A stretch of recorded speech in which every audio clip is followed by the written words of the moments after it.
The Island by Jean Harden.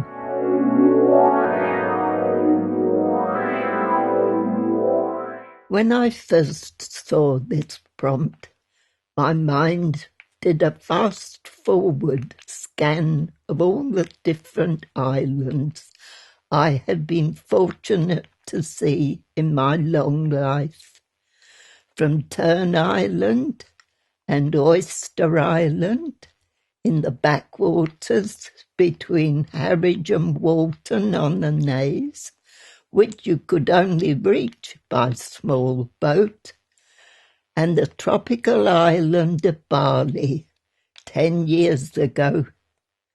But it came back to the Isle of Wight, as my time there was so memorable for many reasons.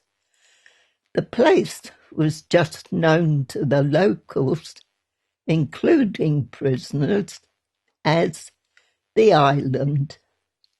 A local folk song included a verse as follows: "Island born, island bred, strong of arm and thick of head," and they seemed proud of it. Read by Claudette Evans. I first saw the island when my husband was posted to Parkhurst prison. So much was different.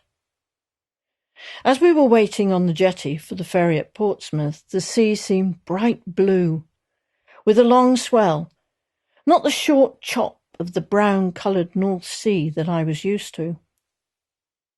The sun was shining, and it was much warmer than I expected. The south of the island deserved its name of the English Riviera. My forsythia was always in bloom by the second week of February, and I had a grapevine growing on the old prison wall at the bottom of my back garden.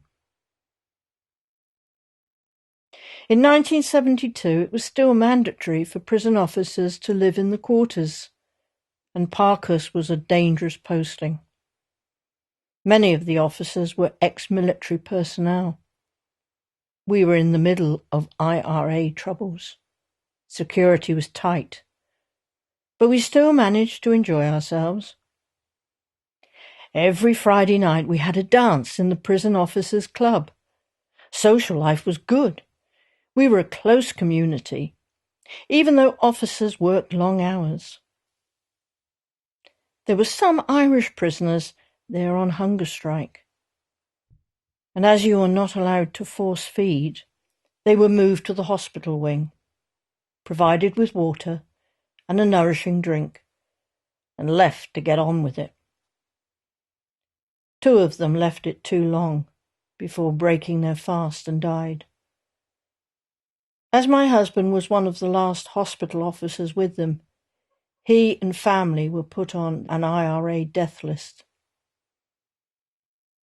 Our son, who was in the Navy at the time, was not allowed to go ashore when his ship called in at Cork. He was not happy. At Parkhurst, the government had also built the first electronic-controlled prison, in which were kept the Cray twins and other gangsters, as well as a couple of cop killers. One of these managed to get through the inner wall and pushed his way into a thicket of brambles for the night. A helicopter with searchlight and heat searcher soon found him. All this action was taking place just over my garden wall, so the children and I had a grandstand view from our back bedroom window of this helicopter going up and down, flattening the brambles until the prisoner gave up. There was always something happening, so life was never dull. We had to obey security rules.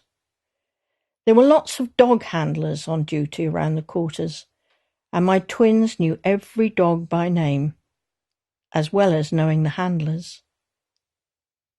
If anyone saw a strange car or person, journalist, in the quarters roads, you had to tell the nearest dog handler.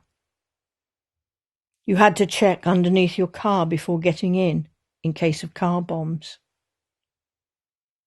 When our older children came to visit, they had to be registered. Then there was the alarm run, a very frequent part of life at times. In the quarters, at the top of the stairs on the wall, was a large night bell. When there was trouble inside the prison, this bell rang. Every officer rang hell for leather to the main prison gate. When they were in, the order was given, "Seal the gate," and we did not see them again until the trouble was sorted. Sometimes hours, sometimes a couple of days. Some of the new young wives were very anxious, so us more experienced ones would have had them in for a cup of tea. I always had a tin of small cakes, just in case.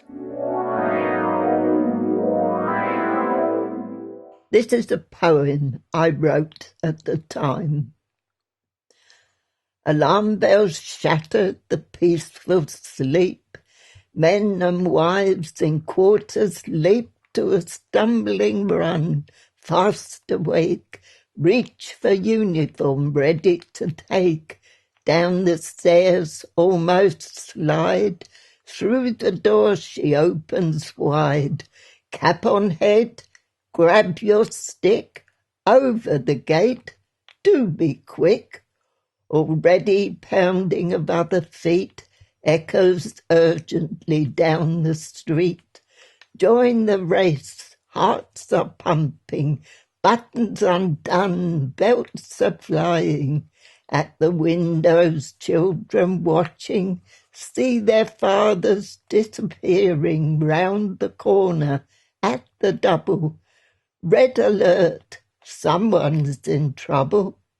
Along the wall, could be a mate. Everyone in, seal the gate. Assault on staff, is it a death? Hard to talk, short of breath.